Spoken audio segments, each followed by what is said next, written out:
Hi friends, welcome to my YouTube channel. So 10:30 అలా అయిందండి పూజ చేసే కొందికి. మా పాప పడుకున్నప్పుడే చేసుకోవాలని ఇంకా అన్నీ. సో తను పడుకునిందండి, ఇంక పూజ చేశాను, గడపమ్మకి పూజ చేశాను. దీనికి ఒక చరిత్ర ఉంది, మళ్ళీ చెప్తానండి. ఇది సర్వశుద్ధి ప్లాంట్. ఇది మమ్మీ వాళ్ళ ఇంటికి తీసుకొచ్చిన రోజు చెట్టు. ఇది తులసమ్మ. ఇలా పూజ చేశానండి. ఇది మనీ ప్లాంట్, ఇది తమలపాకు చెట్టు. నేను ఇంటి దగ్గర ఉన్నా కదండి 5 months, ఎలా అయిపోయాయండి చెట్లు చూడండి. ఇప్పుడిప్పుడే మళ్ళీ ఎగురు పెడుతున్నాయండి. మనం ఉంటేనే అండి ఇంట్లో ఏదైనా, లేకపోతే పట్టించుకోరు మా ఆయన. తనకి చెట్లన్నా నచ్చదు, దేవుడన్నా నచ్చదు.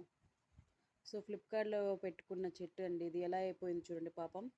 సో నేను ఇలా పూజ చేసేసాక పాప సౌండ్కి లేసేసి ఇట్లా కూర్చోందండి. నేను తీసుకొచ్చాను పోయేసి, తనకి జడేసి ఇంకా ఫ్లవర్స్ పెట్టాను. నా కల్లా చూడండి ఎలా చూస్తుందో. వీడియో తీస్తున్నాను, అర్థమైపోయిందండి. ఒప్పుకోదండి, ఎత్తుకోకపోతే ఎప్పుడు ఎత్తుకొని ఉండాలి.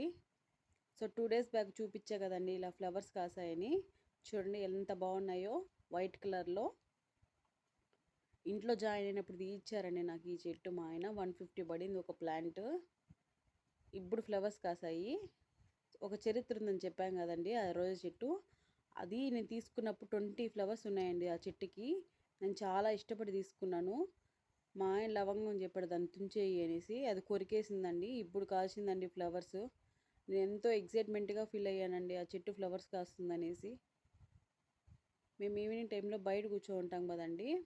సో అప్పుడు ఏదైనా ఫ్రూట్ పాట్ తింటాం కదా, అది ఆ చెట్టులోనే వేసేస్తాను. అలా వచ్చిందండి దానిమ్మ చెట్టు. చూడండి ఎంత బాగుందో. ఇది ఏం చెట్టో తెలియదండి, నేను సపోటా చెట్టు అనుకుంటున్నాను. చూడండి ఇలా 2-3 వచ్చాయండి ప్లాంట్స్. ఇవన్నీ గుడి దగ్గర ఇచ్చి పంపించేస్తాం మమ్మీకి, నాటమని చెప్తాను. అక్కడైతే బాగుంది place. Okay friends, bye friends. Subscribe చేయండి, లైక్ చేయండి. మరికొన్ని వీడియోస్ని ముందు